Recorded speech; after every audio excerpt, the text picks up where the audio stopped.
Welcome, ARON RA.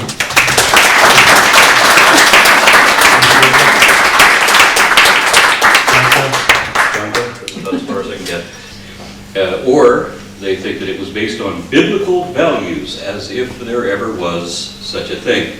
This notion is not only false, but absurd under scrutiny. You don't have to know much about history to know that it's wrong, but the more you know, the more wrong it is.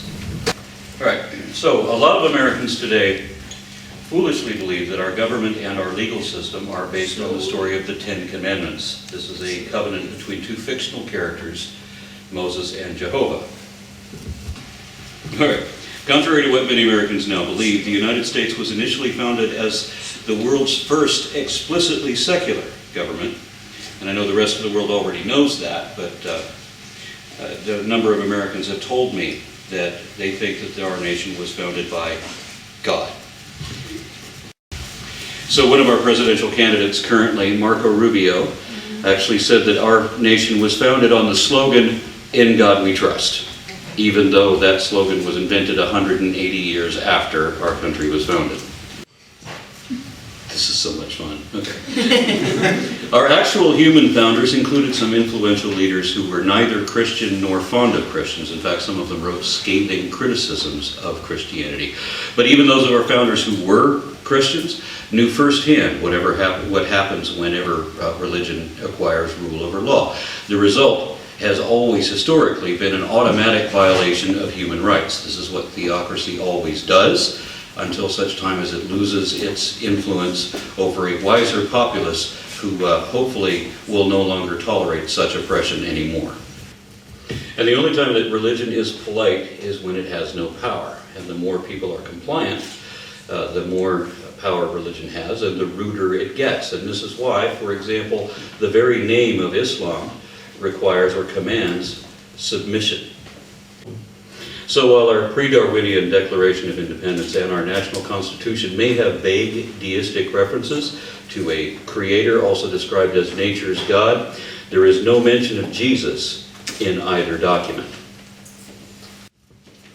Nature's God is a deistic reference, but where a Christian may imagine that the later mention of divine providence must refer to Jesus, a Muslim or a Jew might just as well assume that it talks about the Father God instead. And a Hindu or a Sikh or even a pantheist could assume an entirely different interpretation of God, including the God of Einstein and Spinoza, which is not actually a God at all, but just a collective of the laws of nature.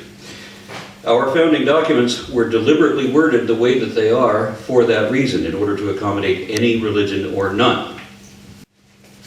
Americans are very keen on the Second Amendment of our Constitution, which is the one that guarantees our right to bear arms, but they seem to ignore the First Amendment, which is the one that provides for religious freedom, the one where Congress shall make no law even respecting the establishment of religion. So one thing my countrymen commonly fail to understand is that once a government establishes a religion, it inevitably also imposes that religion, which invariably compromises all others. So it is not possible to have freedom of religion without also having freedom from religion. And that's why the First Amendment contradicts the First Commandment, which is a fact that most Americans don't seem to realize even after I've explained it. Our founding fathers were an elite league of wealthy aristocrats, very educated men at a time when most people never got a secondary education if they got a primary one. And the fact that so many of our founding fathers had such disdain against religion caused a backlash in the common folk. So that early in our history, there began a repeated series of waves of religious revivalism. And because religion likes to reverse everything, this sequence of religious revivals, or this building of religious revivalism, was known as the Great Awakening. All right, the advantage of faith over reason is that reason requires understanding, which usually requires education, which requires resources of time and money and intelligent comprehension, as well as competent instructors and accurate source material vetted by scholarship. Religion requires none of that, because it's just talking out of your ass. Making empty assertions, pretending to know what no one even can know, and believing impossible nonsense for no good reason.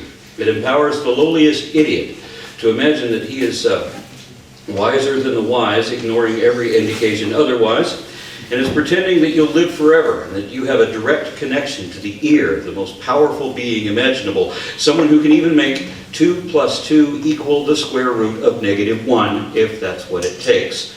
Because a desperate emotional state will accept any irrational answer, especially if one does not know better and doesn't want to, which is very often the case. All right, we believe in different things for different reasons. I believe what I do is a logical consequence of my understanding of the facts, and my belief is compelled to change as my knowledge hopefully improves. Evidence is, for me, the only reason anyone should ever believe anything, and I think the beliefs should be tentative whenever possible, that the complete conviction should be reserved for when the evidence is both overwhelming and undeniable or indisputable. But wherever there could be a doubt, there should be. All right, well, that's what skepticism is, critical thinking, so as not to be fooled. As I understand it, a fool is one who too readily accepts improbable claims from questionable sources on insufficient evidence.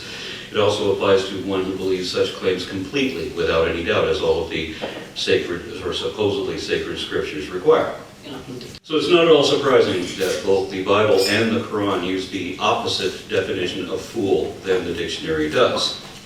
Both say that you're a fool if you don't gullibly swallow it all and believe it on faith simply because they said so. Now these books say that because they're both trying to fool you, obviously.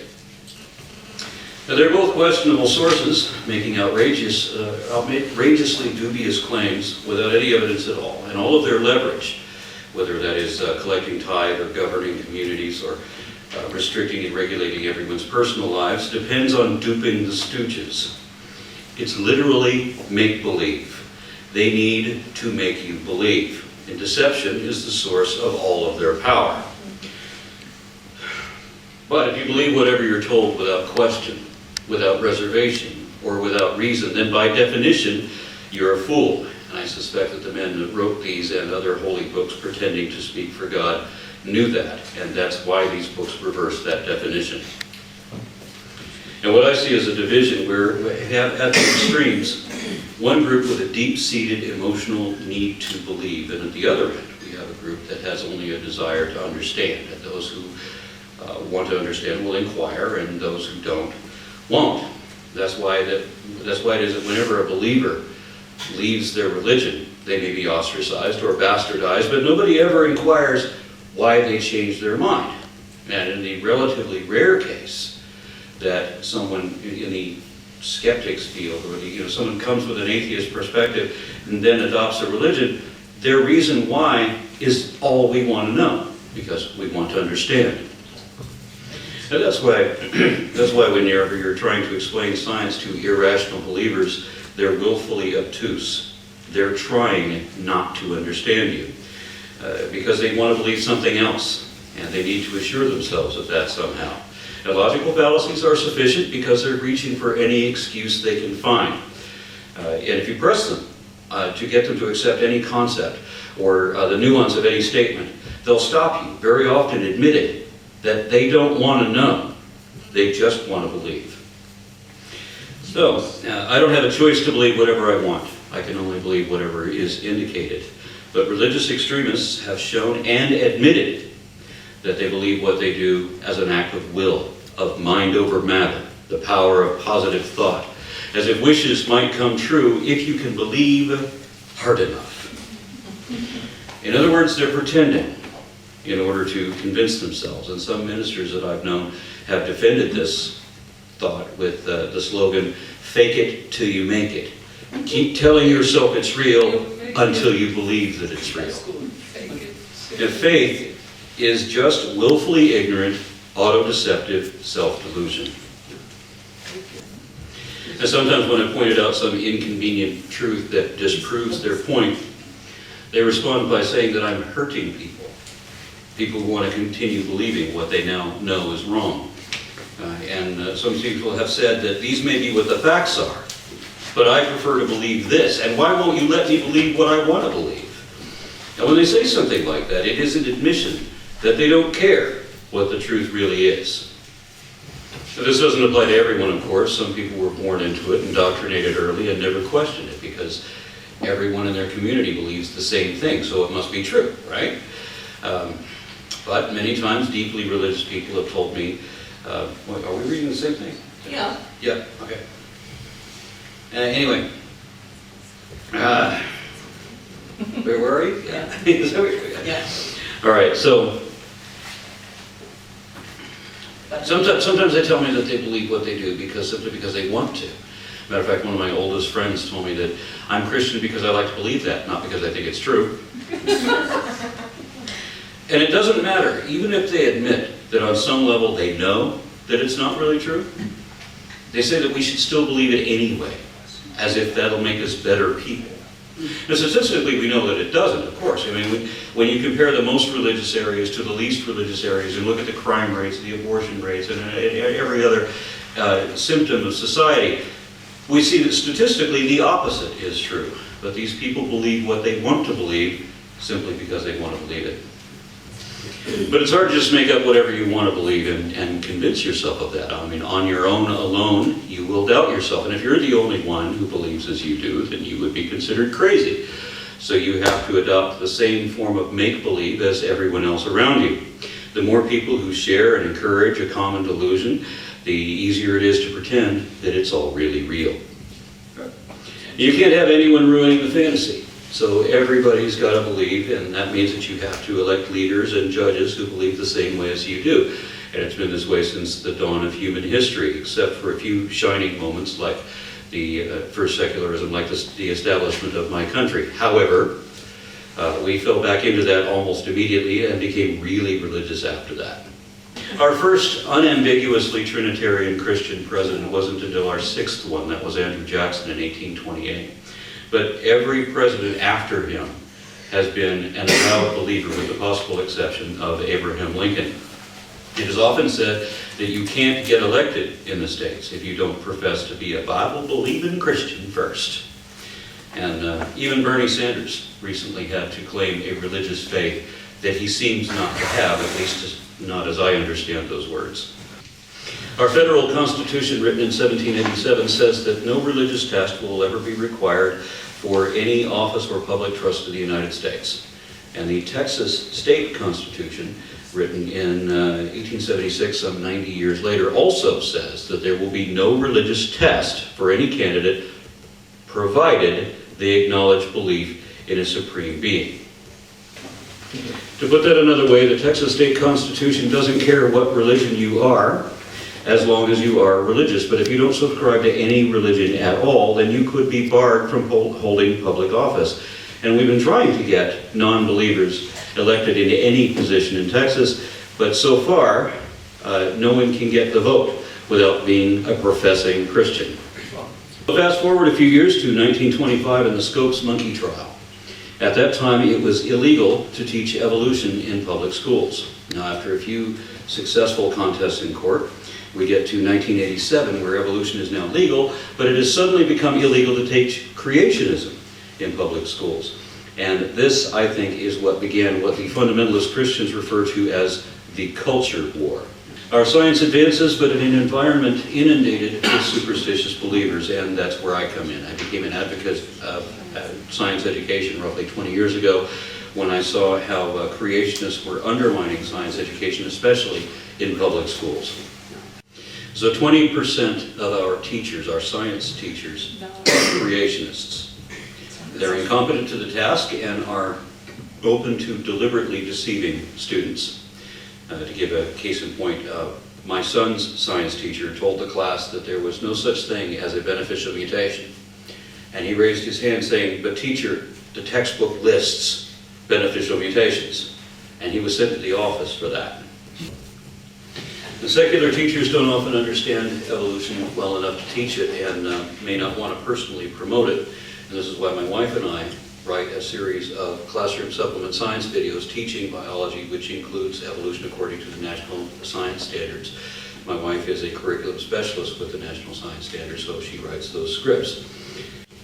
Right, teachers who understand evolutions may still not teach it because they will face disruption from the class, because students are trained by their church groups to disrupt the class with citations of logical fallacies and pseudoscience. Then, if the teacher gets past that, then they may also get angry letters from parents, and they may risk reactions from their associates and even administrators. But while this is difficult to prove in every case, we do know that at least some science teachers have been fired in Texas, either because of their assumed religious perspective that they didn't have a religion, or because they were promoting evolution, even though that is a requirement of their job. Creationism is a form of religious extremism requiring a degree of reality denial. Every creationist organization that exists posts a statement of faith publicly as if this were something to be proud of, wherein they admit that they will automatically and thoughtlessly reject any and all evidence that may stand against their interpretation of Bronze Age folklore. So that they have already rejected all the evidence there could ever be. So that no matter how true the truth really is, no amount of proof will ever change their minds. The creationists reject evolution specifically, but more importantly, they also reject methodological naturalism, which is an integral aspect of the scientific method. They want to replace that in some fields of study with a belief in magic. Now, the creationists will not admit that they believe in magic. They say that they believe in miracles. But the word miracle and magic share essentially the same definition, that being the evocation of supernatural forces or entities to control or forecast natural events in ways which are inexplicable by science because they defy the laws of nature. So creationists believe in magic. Somehow they think that means that anything science can't explain is explained by religion. It's like, aha, you can't explain that, therefore God. As if God is made of what we don't know. As if unexplained means explained by magic. And even the things that science does explain, if the explanation is complicated, then religion still wins. Because belief in magic wishes is a lot easier for some people to accept than anything that would be convoluted or require intelligence to understand. And mind you, evoking magical explanation still doesn't explain anything. But it eases the mind that can't or won't understand otherwise. And remember that a lot of these people don't want to know what the reality is. They think that criticizing natural explanations somehow proves the supernatural. That if evolution is impossible, that somehow makes a magical creation possible.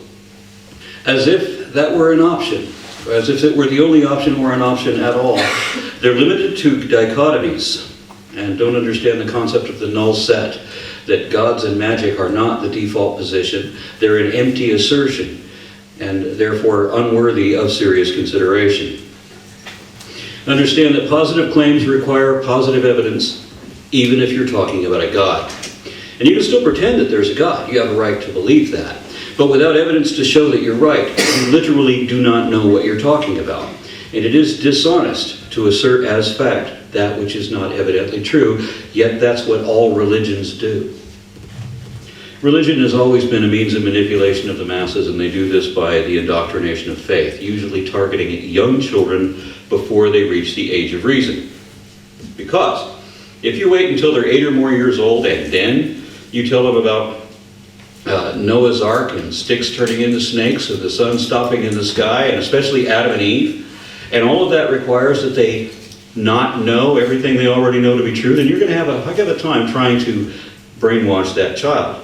But if you get them before that age, religion stunts intellectual development. So you can seize their logical capacity and get them to accept all manner of unrealistic nonsense, and they may never develop the ability to question that. And it's not enough that they deceive their own kids, because if yours are the only kids on the block who believe in talking snakes and donkeys and guys living inside fish and the tower to heaven, then through peer pressure alone, they won't believe that very long. So their peers all have to believe it too. And consequently, exclusively Christian schools have sprung up all over the country so that everybody gets Bible lessons and no one will ever learn about evolution. But that wasn't enough either, because religion is a delusion that wants to infect everyone. In 1999, the Discovery Institute, an organization dedicated to making creationism seem scientific, accidentally leaked an internal memo that was not intended for worldwide distribution. It was called the Wedge Document, and it detailed a long-term plan to defeat scientific materialism and its destructive moral, cultural, and political legacies, and to replace materialistic explanations with the theistic understanding that nature and human beings are created by God. In other words, they meant to replace evolution with creationism in every school across the country.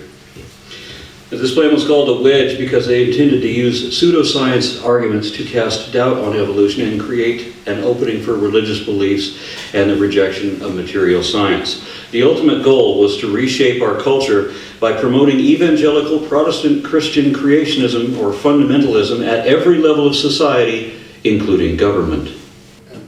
The Wedge Document from the Discovery Institute mirrored the goals of other organizations, other fundamentalist organizations like the Chalcedon Institute. Their goal was to eventually, slowly, legally, and peacefully take over all of American government and turn it into a theocracy that would enforce biblical law. And they specified that they were referring to the barbaric book of Leviticus, where women could be killed for being raped, and where homosexuals would be killed as an abomination. And this was a Christian version of Sharia law, and the Chalcedon Institute was in operation from the 1960s through the 1990s. A number of their affiliates are connected with other devoutly religious groups and subordinate groups like the Rutherford Institute. The Rutherford Institute was founded by the Chalcedon Institute, and their goal was to get evangelical Protestant Christians elected in all areas of government with the ultimate intent that they would completely take over political conventions. Information on all of these conspiracies are available in their own words on various websites, and to some degree they have actually succeeded, although still short of being able to enforce biblical law. A lot of this is funded by very wealthy conservatives. For example, the Koch brothers, which is a family of billionaires that have pumped tens of millions of dollars into different political organizations and religious organizations. Recently, there have been public admissions from within that the Republican Party is owned and controlled by the Koch brothers. Now, back home in Texas, we have our own financier of fundamentalism. James Leininger has a couple $100 million, and he's donated a few million to different political organizations at different levels in an attempt to change public policy. He is the reason why we have a Republican majority in our state Supreme Court. Leininger is also a big fan of school vouchers, and that's where money that was supposed to go from the government to support public schools is rerouted to charter schools and private schools. And meanwhile, the charter schools cannot be regulated properly and are prone to corruption, and many of the private schools are Christian schools which teach that the Bible is the only source of truth in our world. So vouchers create a negative feedback loop so that creating a worse education all around. But it means that more kiddies are taught Bible lessons and fewer kids will understand reality. James Leininger also paid tens of thousands of dollars each to seat right-wing conservative Republicans on various seats of the State Board of Education. Texas has a board of panelists who select and approve all of our school books, but they don't just select what's out there. They also request revisions, rewording, paraphrasing, or tweaking the message in the textbooks however they think they can in order to meet their agenda, in order to change the meaning ever so slightly to accommodate what they want students to believe. Now, publishers can't ignore these requested changes because Texas is one of the biggest buyers of school books, and due to some issue with California, but due to some issue with California not buying textbooks right now, what that means is that this handful of a dozen or so volunteers actually governs what is being taught across the country, because the changes they request end up being published for nationwide distribution to everyone. So Leininger gave up to $20,000 each to seat people who had no appreciable education themselves. And I've made videos and written articles on some of the people that have been on the Board of Education. They are a laughable bunch of idiots for a large degree. There are some people up there who have no college, who have no public school education at all, and some have even advocated against public education. Cynthia Dunbar actually wrote a book where she said that public education is a tool of the devil. As our governor, who Leininger also helped get elected, has repeatedly chosen the most batshit crazy fundamentalist on the board to sit as chairman on the board. And what this has done is it has created a source of international embarrassment, resulting or culminating in a movie called The Revisionaries. Now, so science, sex, and social studies lessons are being perverted, distorted, and censored, ultimately by the chairman of the board, who is a dentist who believes that he can stand up to experts. Now, I had a debate with this dentist. He was actually a moderator of a debate that I was having with two evangelical ministers, one of which admitted in writing in a moderated debate that he knew that there were transitional species in the fossil record, but that he wanted to teach students that there were none, because he said it was important that they believe that there are none. So again, we have an admission that it is okay to lie to other people's kids in order to control what they believe. So just before the Wedge document went public, I had already heard from evangelicals who were bragging that their church groups had positioned certain senators and judges in various positions in order for the next stage of their culture war. And this next stage was something they'd been planning for many years. It was something that was detailed in the Wedge document. And the Discovery Institute is not a scientific organization. It's basically a league of lawyers. And what they wanted to do was to have conservative Christian judges positioned all over the country so that they could countersue anytime someone complained about the pseudoscience nonsense that was being pushed in public schools. And that lawsuit they were waiting for finally happened in Dover, Pennsylvania. Creationists there didn't want to hear the name Darwin or mention evolution. They were trying to get their school boards to adopt a textbook, a creationist textbook called Of Pandas and People. The purpose of the term intelligent design was to create the illusion that there was a scientific objection to creationism. Their previous attempt to do that was called creation science, but in 1987, a judge realized that that was just religious propaganda, and that's why it suddenly became illegal to teach creationism in secular schools. So religion is... Aber es hat gewonnen. Wer hat gewonnen? Die Evolution hat gewonnen. Evolution gewinnt immer. Religion is relentless, and they think they're in a culture war. So they came up with intelligent design theory, which is a theory in name only, and they tried to distinguish that from creationism so that they could still push the same nonsense even in secular schools. And I was in studio for a TV show in Dallas where they had three people on stage for a discussion of worldviews. Now, one of them was an evolutionist, being presented as if accepting science was somehow equivalent to a religious belief. And on the other side of the stage, they had an open creationist. And in the middle, they had an intelligent design proponent. Now, they didn't overtly admit that he was a creationist also.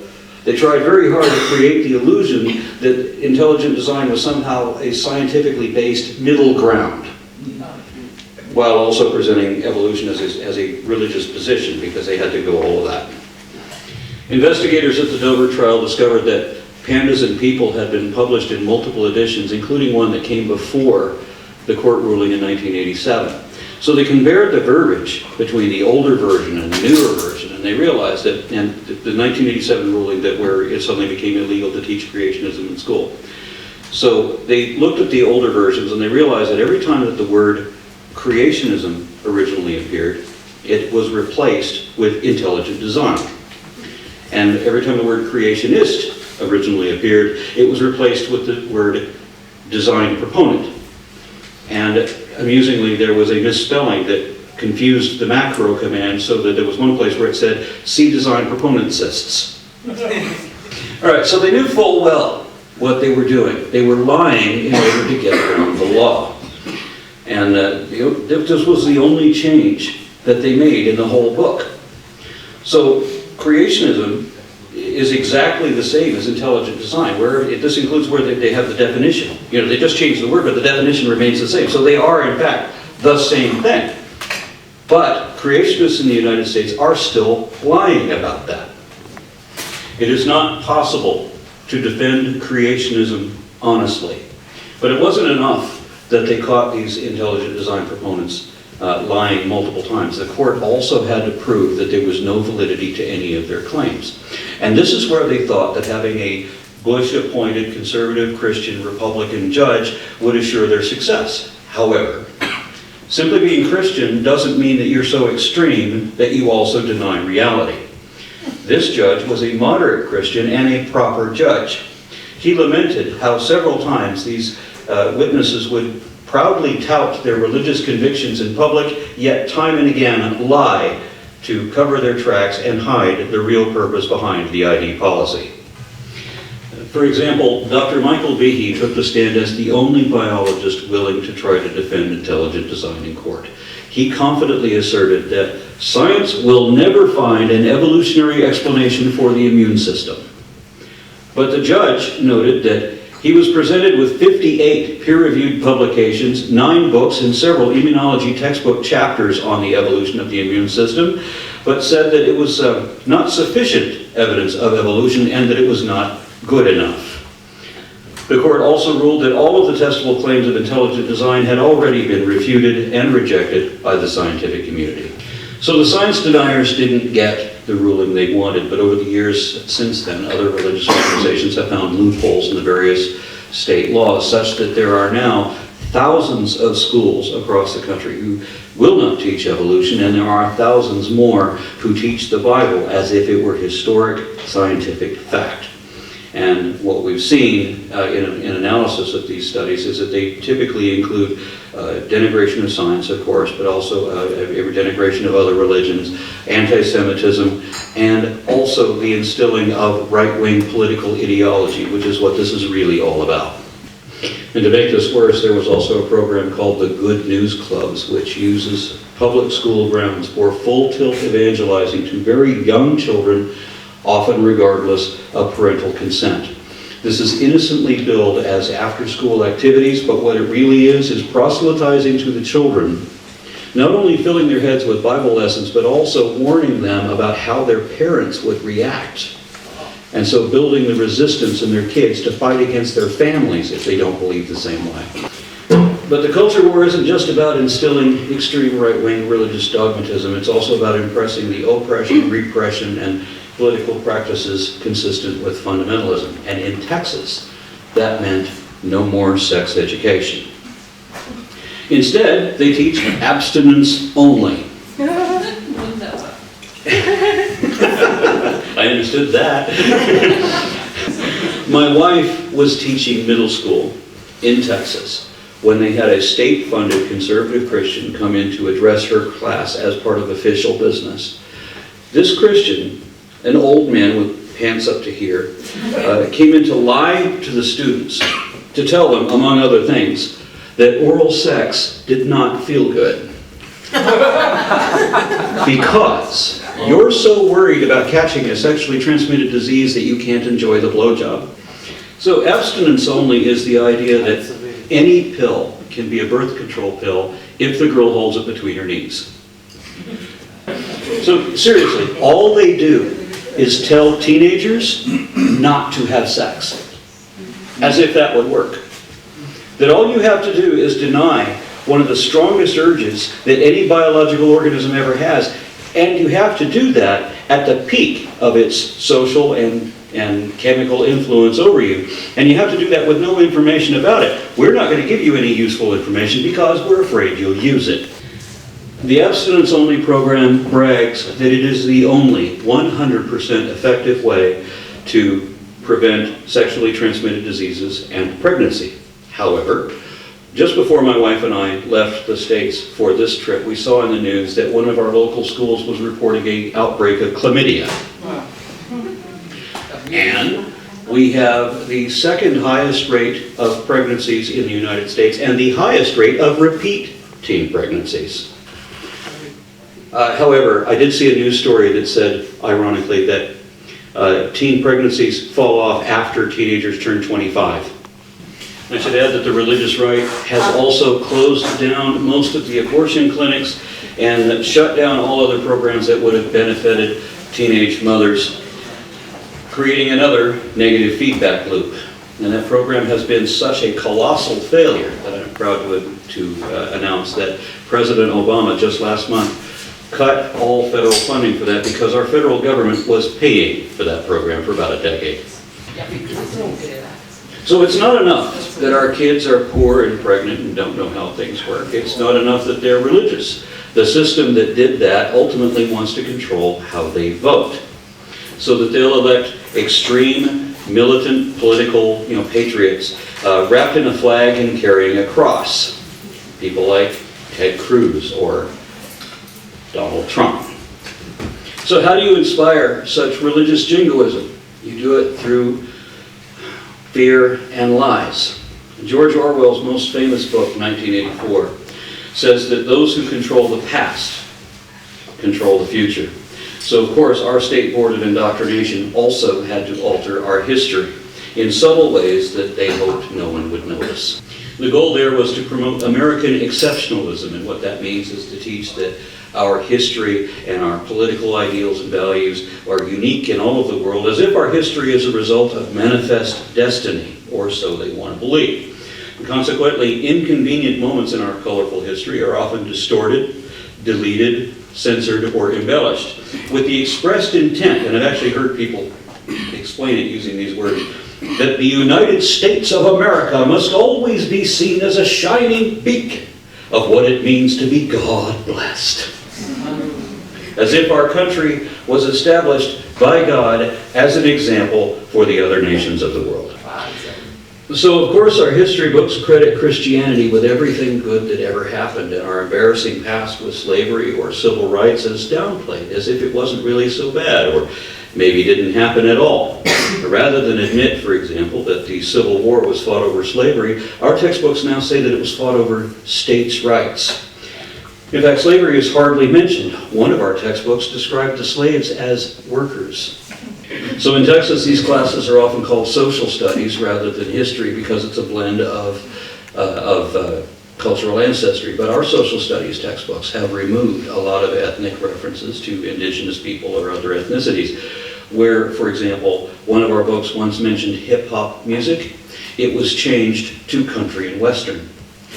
So everything has been reworded such that it seems that only white people ever did anything important. For example, one of our textbooks, our Board of Education had tried to remove any reference to Thurgood Marshall, our Supreme Court Justice, so that there wouldn't be any respected black role models in positions of authority. And some books even include arguments defending segregation. And while they don't say anything negative against the Ku Klux Klan, one of Louisiana's textbooks describes the KKK as respected community leaders promoting morality. Louisiana, the next state over from Texas, uses overtly Christian textbooks, including the Bible itself, because they can legally teach creationism there, which is disturbing. But they use these textbooks to promote prejudice and paranoid propaganda, to instill right-wing religious ideologies, including hatred of gays, liberals, and otherwise celebrated thinkers like Emily Dickinson or Mark Twain. One of Louisiana's textbooks describes the atheist author Mark Twain as a confused hack. One Louisiana textbook describes, there's also a Louisiana textbook saying that homosexuality should be treated as a capital crime. And they advertise that, or the textbook says, that the goal of environmentalism is not to preserve our resources for future generations, but rather the goal of environmentalism is to destroy the economies of the world's richest nations. One of Louisiana's science textbooks says that the existence of the Loch Ness Monster disproves evolution. Nationwide, our children are taught that the Founding Fathers were Christian when many were not, and that the Constitution was based on the biblical story of the Ten Commandments, but there is no truth to that at all. Our history books now say that Moses was a real person, that he was born in the 13th century BCE, even though biblical scholars can't agree on when he should have been born, and many biblical scholars say he was never born at all. And archaeologists agree almost unanimously, saying that the way that the Bible describes the Exodus is not the way it happened, if it happened at all. So there's no truth to that story either. But our history books back the Bible. Now Moses is listed first among the authors who inspired the framers of our national constitution. And there's a note directing students to read the Bible for more information about Moses. But the fact is that our founders were famously, adamantly opposed to the systems of government that are associated with Moses. And if Moses really existed, which he didn't, he would have opposed anything democratic. Our books now say that the political thinking of the framers of our Constitution was influenced by Judeo-Christian values, where our laws and our rights are believed to have come from God. But if gays and atheists have equal rights in one country but face execution in another, then we know that that didn't come from God, or else it would be the same all around the world. And if women have the right to drive in one country but not in another, then we know that that right was bestowed by human legislators or human legislators in recent times. And I know that seems obvious to everyone here, but you should see me trying to explain this to my fellow Americans. So none of that is factually correct, and this is easy to prove, but it doesn't matter that you can prove that all of these are lies, because this is what's been taught to every student in every school by every authority they know, again and again and again, all across the country. And it isn't possible to reach all of these impressionable kids to correct those errors before it sets in. Many Americans don't realize they've been lied to until they go to college, which many don't, because my country no longer respects higher education the way they once did. They no longer respect academic expertise either. So if the overwhelming majority of all the world's scientists have reached consensus on anthropogenic climate change, on evolution, on sustainable energy, or on any other unpopular idea, believers will simply dismiss it as if the uneducated, ignorant laity somehow knows more than all the world's best educated expert specialists anywhere ever. So if you've been following our political circus and you're stunned with the ineptitude of those vying for the most important position we have to offer in our country, and you're wondering what has gone wrong with America, this is it. And they've found a way to perpetuate it. The denigration of education through imprinting political propaganda with state-endorsed and imposed systematic, system-wide, conservative Christian religious indoctrination, turning us all into sheep. I think that the advantage that you have over the United States is that you have a longer history than we do. And your history books detail what happened when religion controlled everything and how we moved from religion losing power, we moved into like the Enlightenment and so forth, and so discoveries and scholarship and all of these things. The United States, sadly, does not have that history, and we don't teach history beyond ourselves. So we only get a couple hundred years, and what we're taught is that the Puritans came over to our country in order to escape religious persecution. The history books rarely mention that they began persecuting each other as soon as they arrived. And that they didn't certainly give the reason why the Founding Fathers, or they don't even mention the fact that the Founding Fathers had rejections to Christianity specifically and religion in general, and why they wanted a secular government. So our kids are being lied to completely. It's not, the difference isn't whether we started out with religion integrated in government or not. It's the way that we're being lied to about it, while your students, as I understand it, are not. I would prefer that we begin taxing the religious people, and also that we start holding them accountable for lying to students, for lying to their congregations, and especially, there are religious permissions in the United States allowing religious people to get away with what would be crimes for everyone else. So faith healers can tell their congregations to throw their pills away, throw them up on stage. You don't need them anymore because I've just magically healed you, now give me your $100. Anybody else would have been jailed for malpractice. But if you're religious, you have an exception so that you can't be prosecuted no matter what you do to other people, in this context at least. The last time I was in Europe, I had problems with my bank canceling, purchases on my credit card, even though I told them where I was going to be. So I had to call the bank to clarify with them, look, I'm in Scotland, and my card purchases are being declined. I know I told you I would be here. And they said, yes, but it says you're in the United Kingdom. We thought you were going to be in a real place. There are religious permissions in the United States allowing religious people to get away with what would be crimes for everyone else. So faith healers can tell their congregations to throw their pills away, throw them up on stage. You don't need them anymore because I just magically healed you, now give me your $100. Anybody else would have been jailed for malpractice. But if you're religious, you have an exception so that you can't be prosecuted no matter what you do to other people, in this context at least.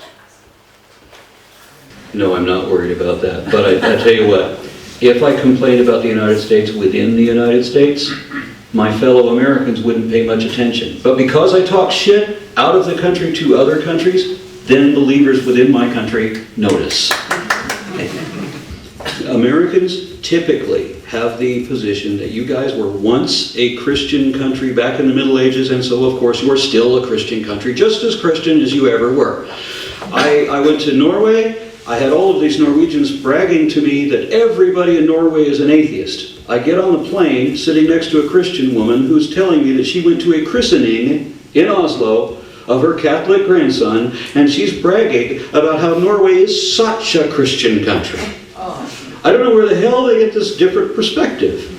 Everybody in the United States believed in a God, but the government was created to be secular, meaning that the definition of secular is that the government acts without relation to the Bible or without relation to religious scripture. So this is where the wall of separation that Thomas Jefferson talked about, that there needed to be a wall of separation between church and state. And he also said many other things like that it neither picks my pocket nor breaks my leg if another man believes in many gods or none.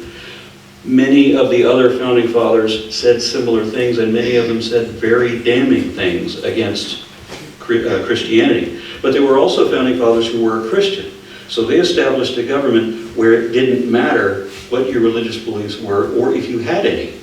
But that's what a secular government means, even though everybody at the time believed in some perspective of God.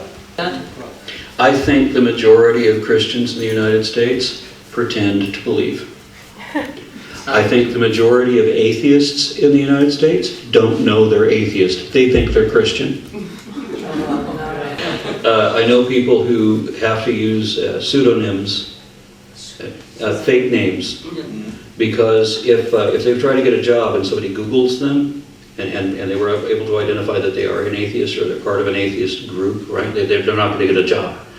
I know people teachers who have been fired because they were suspected of being atheist. The internet is working very, very fast. Very fast. The problem is that most people, the problem are the older generation, for the most part. And when they get a computer, they don't know about YouTube or Google or anything like that. When they have a computer, they think it's just to play solitaire.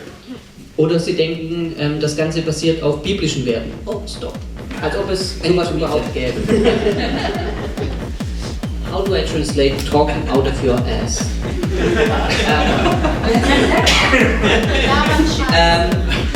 Scheiße labern. Ja. I'm going to use that. I'm going to use that. It'll let that pass.